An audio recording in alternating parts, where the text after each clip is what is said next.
नमस्कार, स्वागत है आप सभी का डीडी न्यूज के इस खास बुलेटिन एक्सप्रेस 100 में, जहां हम आपके लिए लेकर आते हैं राजनीति, मनोरंजन, देश दुनिया, खेल और व्यापार जगत की सभी बड़ी खबरों को एक्सप्रेस यानी कि फटाफट अंदाज में। आपके साथ मैं हूं संध्या शर्मा। तो देखिए खबरें तेज रफ्तार से। संसद के दोनों सदनों में आज फिर हंगामा देखने को मिला। विपक्ष के शोर शराबे के कारण दोनों सदनों की कार्रवाई स्थगित। संसद सत्र के तीसरे दिन आज कांग्रेस नेता प्रियंका गांधी वाड्रा ने लोकसभा में सांसद के रूप में शपथ ली। प्रियंका गांधी वाड्रा वायनाड से जीतकर लोकसभा पहुंची हैं। इसके साथ ही लोकसभा में आज नवनिर्वाचित सांसद रविंद्र चव्हाण ने भी शपथ ली। वक्फ संशोधन विधेयक 2024 पर गठित संयुक्त संसदीय समिति के अध्यक्ष जगदंबिका पाल का कहना है कि समिति के सभी सदस्य इस बात पर सहमत हैं कि जेपीसी का कार्यकाल बढ़ाया जाना चाहिए। झारखंड में हेमंत सोरेन आज मुख्यमंत्री पद की शपथ लेंगे। राज्यपाल संतोष कुमार गंगवार रांची के मोरहाबादी मैदान में आयोजित एक समारोह में सोरेन को पद और गोपनीयता की शपथ दिलाएंगे। शपथ ग्रहण समारोह में इंडी गठबंधन के कई बड़े नेता शामिल होंगे। 81 सदस्यों वाली विधानसभा में इंडी गठबंधन ने 56 सीट हासिल की है।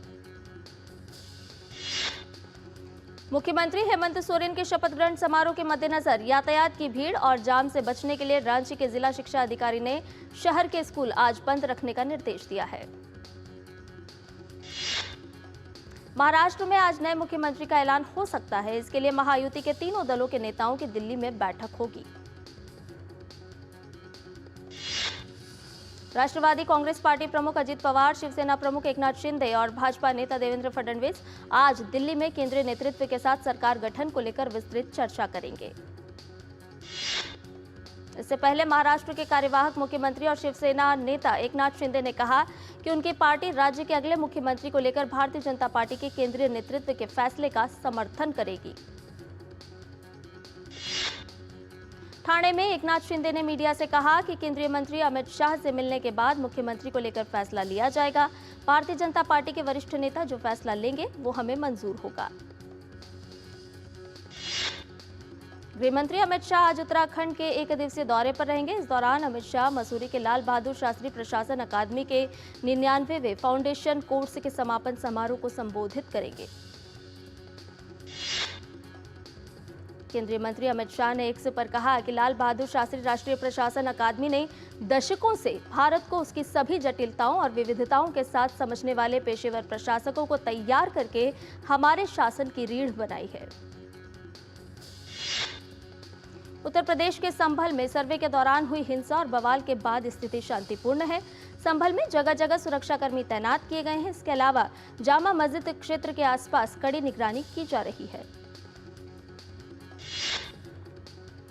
संभल तहसील क्षेत्र में इंटरनेट पर प्रतिबंध 29 नवंबर शाम 4 बजे तक के लिए बढ़ा दिया गया है। साथ ही जिला प्रशासन ने संभल नगर में बाहरी लोगों के प्रवेश पर 1 दिसंबर तक रोक जारी रखी है। संभल में पथराव की घटना पर भाजपा सांसद दिनेश शर्मा ने कहा कि जानबूझकर दंगा भड़काना, पुलिस की गाड़ियों को निशाना बनाना, खुलेआम फायरिंग करना, पथराव करना जैसी चीजें उत्तर प्रदेश में बर्दाश्त नहीं की जाएंगी। बांग्लादेश में हिंदुओं के खिलाफ हिंसा की घटनाओं और इस्कॉन के संत चिन्मय कृष्णदास की गिरफ्तारी को लेकर हाईकोर्ट के 68 रिटायर्ड जजों और IAS, IPS, IRS, IIS, IFS राज्य अधिकारियों के समूह व सांसदों ने प्रधानमंत्री नरेंद्र मोदी को पत्र लिखा है। पत्र में इस गंभीर मुद्दे पर प्रधानमंत्री नरेंद्र मोदी से हस्तक्षेप की मांग की गई है। साथ ही बांग्लादेश में हिंदू महिलाओं के खिलाफ हिंसा, अपहरण और जबरन धर्म परिवर्तन को लेकर सुरक्षा की मांग भी की गई है। बांग्लादेश में संत चिन्मय प्रभु की गिरफ्तारी और हिंदुओं पर अत्याचार के खिलाफ भारत में लगातार प्रदर्शन हो रहे हैं और लोगों में काफी आक्रोश है। इस मामले को लेकर संत समाज आज कोलकाता में प्रदर्शन करेगा। इससे पहले भारतीय जनता पार्टी ने भी बुधवार को कोलकाता में विरोध प्रदर्शन किया। बांग्लादेश सनातन जागरण मंच के प्रवक्ता व इस्कॉन से जुड़े पुंडरिक धाम के प्रमुख चिन्मय कृष्णदास की गिरफ्तारी के बाद अब बांग्लादेश में इस्कॉन के शिवचर स्थित केंद्र को लोगों के एक समूह ने जबरन बंद करा दिया है। यही नहीं, इस्कॉन के श्रद्धालुओं को सेना के जवान अपने वाहन में भरकर ले गए। इस्कॉन कोलकाता के उपाध्यक्ष और प्रवक्ता राधा रमन दास ने इसका एक वीडियो भी साझा किया है। मानव तस्करी और साइबर धोखाधड़ी से जुड़े नेटवर्क के खिलाफ एनआईए देशव्यापी छापेमारी कर रही है। 6 राज्यों के 22 स्थानों पर यह छापेमारी चल रही है। युवाओं को विदेशों में नौकरी दिलाने का लालच देकर मानव तस्करी की जा रही थी और युवाओं को जाली कॉल सेंटर में काम करने के लिए विवश किया जाता था। दिल्ली के बिजवासन इलाके में छापेमारी करने पहुंची ईडी की टीम पर हमला हुआ, एफआईआर दर्ज कर ली जाएगी। यह घटना तब हुई जब ईडी की टीम साइबर अपराध नेटवर्क से कथित तौर पर जुड़े शीर्ष चार्टर्ड अकाउंटेंट को निशाना बनाकर चल रही जांच से संबंधित तलाशी अभियान चला रही थी। जम्मू कश्मीर के अलगाववादी नेता यासिन मलिक की निचली अदालत में व्यक्तिगत पेशी को चुनौती देने वाली सीबीआई की याचिका पर सुप्रीम कोर्ट में सुनवाई हुई। सॉलिसिटर जनरल तुषार मेहता ने सुप्रीम कोर्ट को बताया कि तिहाड़ जेल में वीडियो कॉन्फ्रेंसिंग सुविधा मौजूद है और पहले भी यहां सुनवाई हुई है। अगली सुनवाई 18 दिसंबर को होगी। आयुष्मान भारत योजना को दिल्ली में लागू करने की मांग वाली 7 भाजपा सांसदों की याचिका पर दिल्ली हाईकोर्ट सुनवाई करेगा। याचिका के मुताबिक अक्टूबर 2024 तक कुल 36 राज्यों व केंद्र शासित प्रदेशों में से 33 इस योजना को लागू कर चुके हैं, लेकिन दिल्ली सरकार ने इसे अभी तक लागू नहीं किया है। आबकारी नीति से जुड़े मनी लॉन्ड्रिंग के मामले में अरविंद केजरीवाल की याचिका पर राउज एवेन्यू कोर्ट सुनवाई करेगा। केजरीवाल ने अर्जी दायर कर कोर्ट से इस केस में मुकदमा चलाने के लिए जरूरी मंजूरी की कॉपी की मांग की है। दिल्ली एनसीआर में वायु प्रदूषण के मसले पर सुप्रीम कोर्ट आज सुनवाई करेगा। आज की सुनवाई में कोर्ट तय कर सकता है कि ग्रैब 4 के तहत लगी पाबंदियों को जारी रखा जाए या नहीं। उत्तर प्रदेश के इलाहाबाद हाईकोर्ट में आज मथुरा स्थित श्री कृष्ण जन्मभूमि और शाही ईदगाह मामले पर सुनवाई होगी। कानपुर के छावनी में आर्मी के फार्म हाउस के बगल में बने एक मदरसे में बुधवार को एक कंकाल मिलने से हड़कंप मच गया। कानपुर के एडीसीपी राजेश कुमार श्रीवास्तव ने बताया कि कंकाल को बरामद कर पोस्टमार्टम के लिए भेज दिया गया है। डीएनए सुरक्षित रखा जाएगा। पूरे मामले की उचित जांच भी की जाएगी। आईएनएक्स मीडिया से जुड़े मनी लॉन्ड्रिंग मामले में पूर्व केंद्रीय मंत्री पी चिदंबरम द्वारा दायर याचिका पर दिल्ली हाईकोर्ट आज सुनवाई करेगा। भारत रूस सेना और सैन्य सहयोग पर कार्य समूह की चौथी बैठक रूस के मॉस्को में सफलतापूर्वक संपन्न हो गई है। ये बैठक भारत रूस अंतर सरकारी आयोग के अंतर्गत सेना और सैन्य तकनीकी सहयोग के तहत आयोजित की गई थी। भारत सिंगापुर द्विपक्षीय सैन्य अभ्यास अग्नि वॉरियर 2024 का आयोजन आज से महाराष्ट्र में हो रहा है। यह अभ्यास 30 नवंबर तक जारी रहेगा। जम्मू कश्मीर में अनंतनाग पुलिस ने श्रीगुफवारा में एनडीपीएस अधिनियम के तहत 2 करोड़ रुपए की संपत्ति कुर्क की। आंध्र प्रदेश के अनकापल्ली जिले में टैगोर फार्मा कंपनी में HCl के साथ मिश्रित जहरीली गैस लीक हो गई। जहरीली गैस के कारण उपचार के दौरान एक कर्मचारी की मौत हो गई और 9 अन्य का विभिन्न अस्पतालों में उपचार चल रहा है। तमिलनाडु में फेंगल चक्रवात के कारण शहर के कई हिस्सों में भारी बारिश हो रही है। मौसम विभाग ने कई जिलों में भारी बारिश, बाढ़ और खराब मौसम की चेतावनी जारी की है। भारी बारिश की संभावना वाले क्षेत्रों में एनडीआरएफ और एसडीआरएफ की टीमों को तैनात करने का निर्देश दिया गया है। कुल 17 टीमों को तैनात किया गया है। इसमें चेन्नई, तिरुवरूर, मयिलादुथुराई, नागपट्टिनम और कुड्डालोर और तंजावुर जिले शामिल हैं। मौसम विभाग ने पुडुचेरी के लिए ऑरेंज अलर्ट जारी किया है। पर्यटन निदेशक ने संचालकों को नाव और सुरक्षा उपकरण सुरक्षित रखने की सलाह दी है। मुख्यमंत्री योगी आदित्यनाथ ने प्रयागराज का दौरा किया और महाकुंभ 2025 मेले में चल रहे कार्यों की समीक्षा बैठक की। इस दौरान उन्होंने मेला क्षेत्र के अनेक स्थानों का निरीक्षण भी किया। गृह मंत्री अमित शाह ने समाज सुधारक और शिक्षाविद ज्योतिबा फुले की पुण्यतिथि पर उन्हें नमन किया। अमित शाह ने एक्स पर कहा कि उनका जीवन और दर्शन जन कल्याण व भावी पीढ़ी के निर्माण की प्रेरणा देता रहेगा। आज बढ़त के साथ खुले भारतीय शेयर बाजार। शुरुआती कारोबार में सेंसेक्स से करीब 13 अंकों की बढ़त के साथ 80,246 पर, निफ्टी 24,275 पर कारोबार करता नजर आया। वाणिज्य एवं उद्योग मंत्री पीयूष गोयल ने भारत और फ्रांस के बीच 5 क्षेत्रों में व्यापक सहयोग की अपील की है। इन क्षेत्रों में कृषि एवं खाद्य प्रसंस्करण, अक्षय ऊर्जा, एरोस्पेस और रक्षा, ईवी और डिजिटल तकनीक शामिल हैं।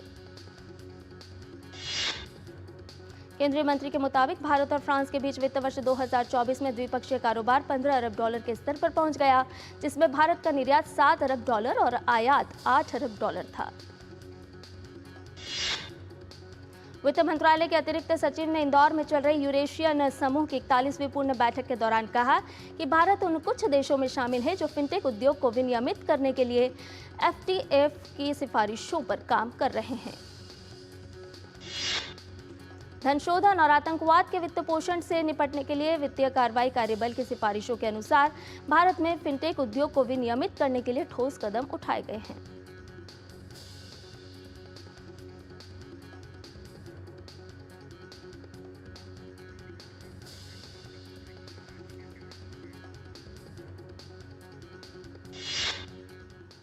और इस वक्त एक बड़ी खबर आ रही है। एक बड़ी खबर आपको बता देते हैं। दिल्ली के प्रशांत विहार इलाके में धमाके की खबर है। दिल्ली पुलिस की टीम मौके पर पहुंची है। एक बड़ी खबर से आपको रूबरू करा रहे हैं। दिल्ली पुलिस की टीम मौके पर पहुंची है।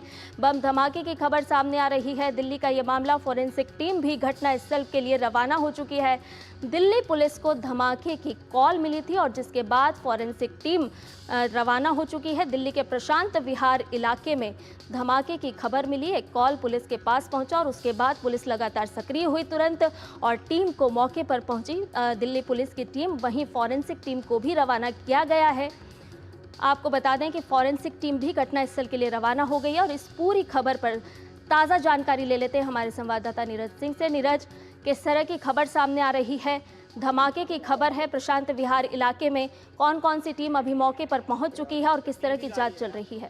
देखिए, आप सही कह रही है कि 11:40 के करीब ये धमाके की खबर आई थी और वहां से दिल्ली पुलिस को कॉल गया था।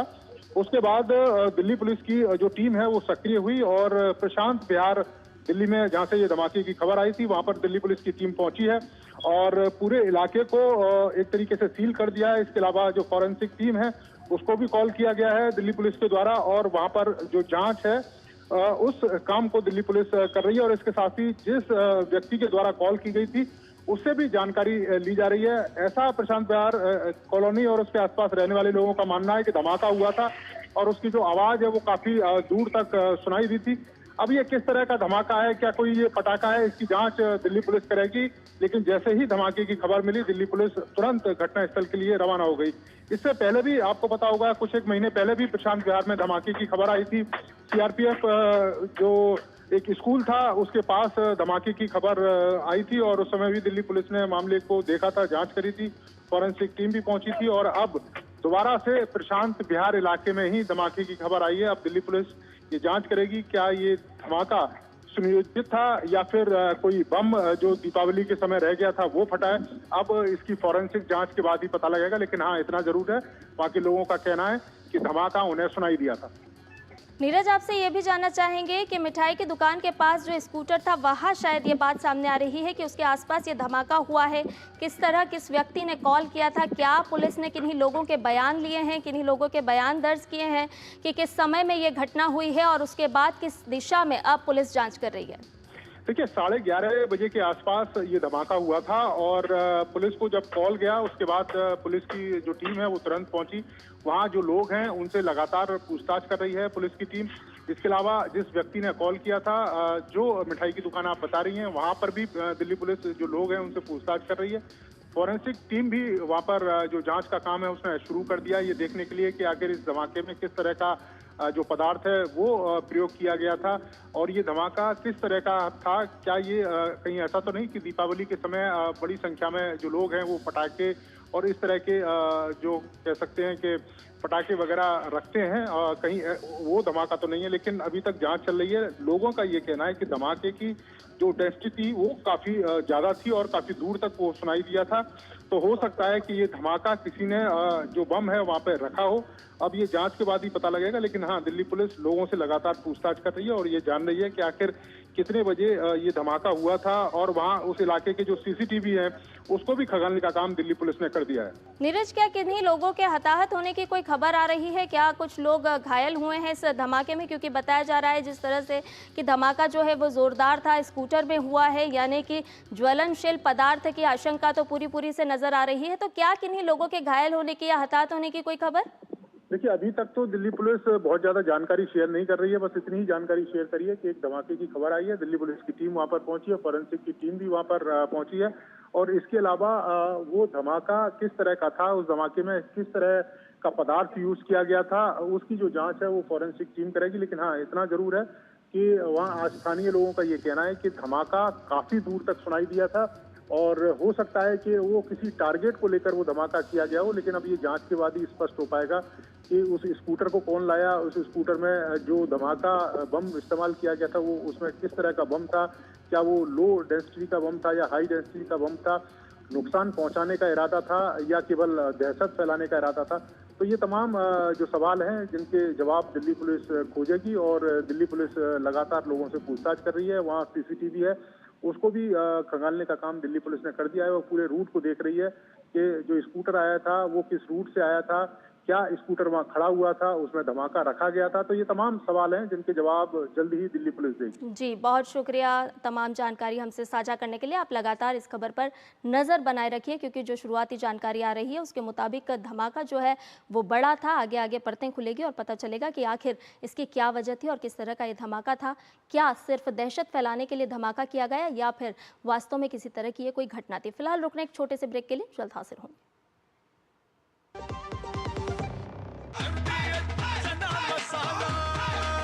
अब छोलिया हो या लोबिया, सफेद चने या काले चने, सब कुछ मजेदार बने। जल्दी टिफिन पैक करो। राजू, मोबाइल छोड़ो। अरे दीदी, वो बैंक का नंबर चाहिए, रिफंड ही नहीं आया है। मिल गया। अब भी कॉल करता हूँ दीदी। बिना नंबर जांचे? अक्सर जालसाज बैंक की नकली वेबसाइट और फर्जी नंबर से पैसों की धोखाधड़ी करते हैं। तो फिर सही नंबर? बैंक की ऑफिशियल वेबसाइट या तो कार्ड पर।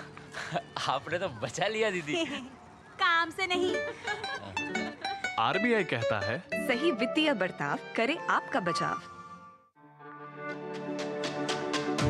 मेरी पसंद, मेरी पसंद, मेरी पसंद, मेरी पसंद,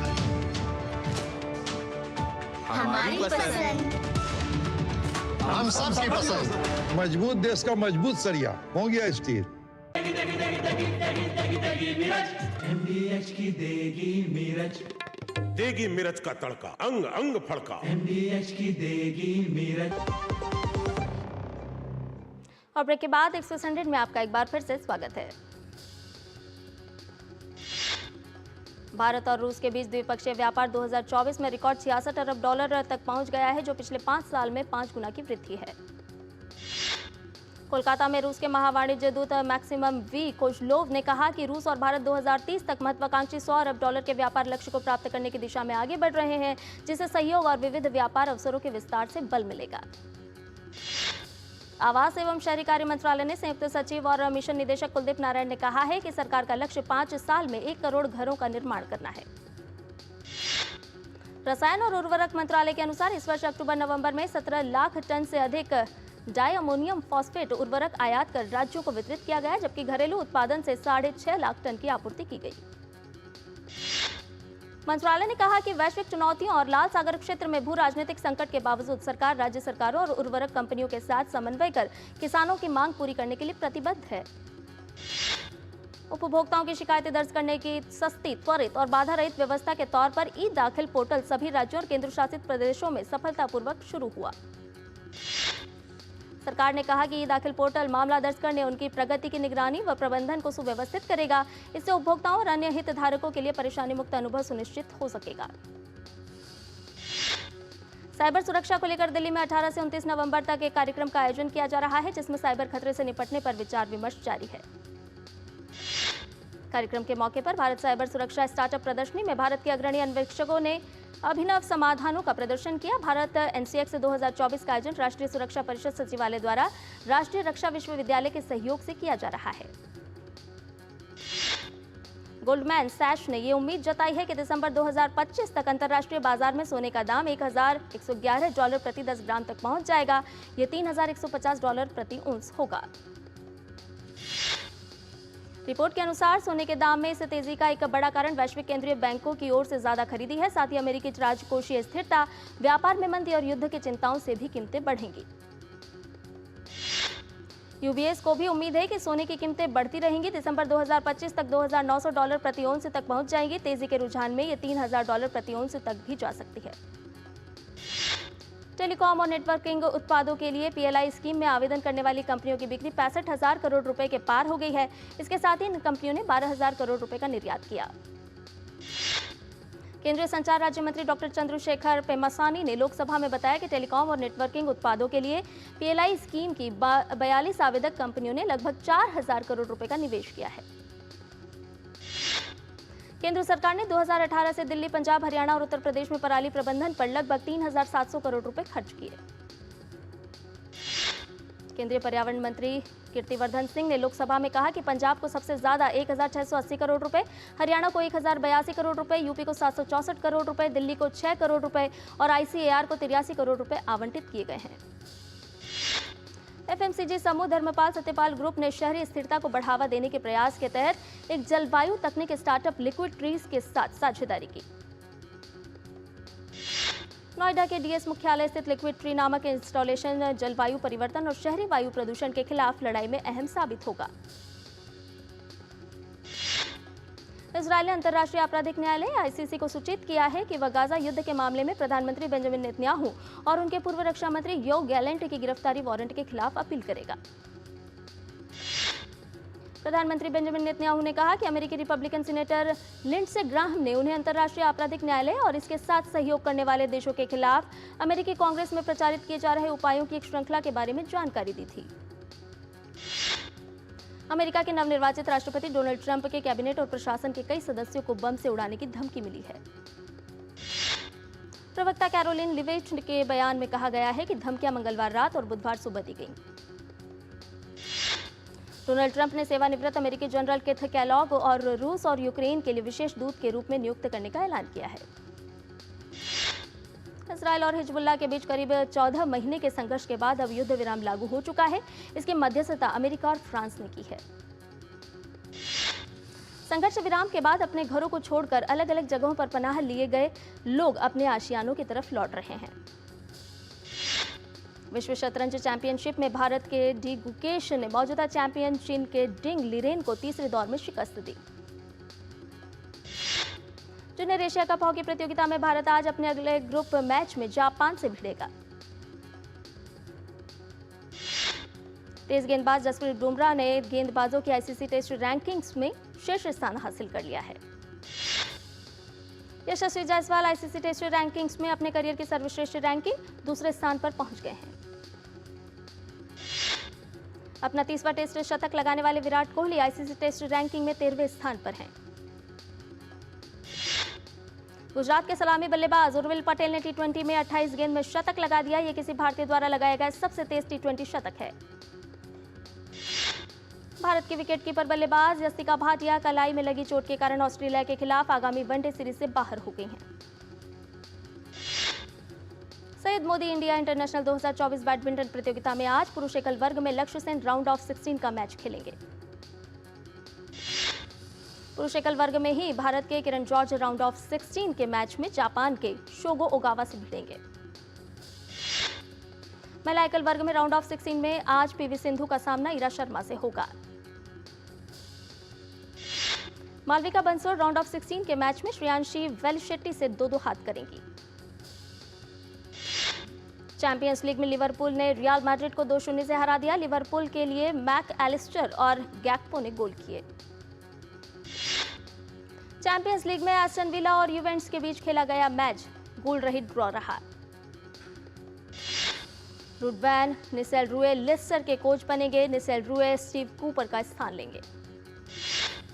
यूरोपा लीग में शुक्रवार को होने वाले मैच में मैनचेस्टर यूनाइटेड का सामना बोडो से होगा। इफ्फी गोवा 2024 के समापन समारोह में आज पुष्पा 2 के अभिनेता अल्लू अर्जुन और रश्मिका मंदाना शिरकत करेंगे। फिल्म निर्देशक अनुराग कश्यप की 22 साल से प्रतिबंधित फिल्म 5 को सीबीएफसी से मिली हरी झंडी। अगले साल रिलीज होगी फिल्म। फिल्म हाउसफुल 5 को पूरा होते देख प्रोड्यूसर साजिद ने एक तस्वीर शेयर की जिसमें फिल्म की पूरी स्टार कास्ट नजर आ रही है। इस फिल्म की रिलीज डेट 6 जून 2025 है। अदिति राव, हैदरी और सिद्धार्थ ने एक बार फिर की शादी। 400 साल पुराने मंदिर में शादी करने के बाद राजस्थान के एक किले में भव्य शादी की है।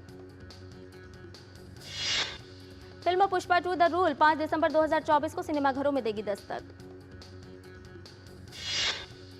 फिल्म पुष्पा 2 द रूल ने रिलीज से पहले ही ओटीटी और हिंदी थिएट्रिकल राइट्स बेचकर 200 करोड़ रुपए की कमाई की। दुलकर सलमान की crime drama thriller film lucky Bhaskar 28 नवंबर से नेटफ्लिक्स पर होगी स्ट्रीम। अभिनेता निर्देशक धनुष और निर्देशक ऐश्वर्या रजनीकांत आधिकारिक तौर पर हुए अलग, न्यायालय ने सुनाया फैसला। फिल्म सिंघम अगेन ने रिलीज के 27वें दिन अपने खाते में महज 60 लाख रुपए जोड़े। भूल भुलैया 3 कार्तिक आर्यन के अब तक के करियर की सबसे ज्यादा कमाई करने वाली फिल्म हुई साबित। और इसके साथ ही एक्सप्रेस न्यूज में फिलहाल मेरे साथ इतना ही। मुझे दीजिए इजाजत, लेकिन डीडी न्यूज पर खबरों का सिलसिला लगातार जारी है। नमस्कार।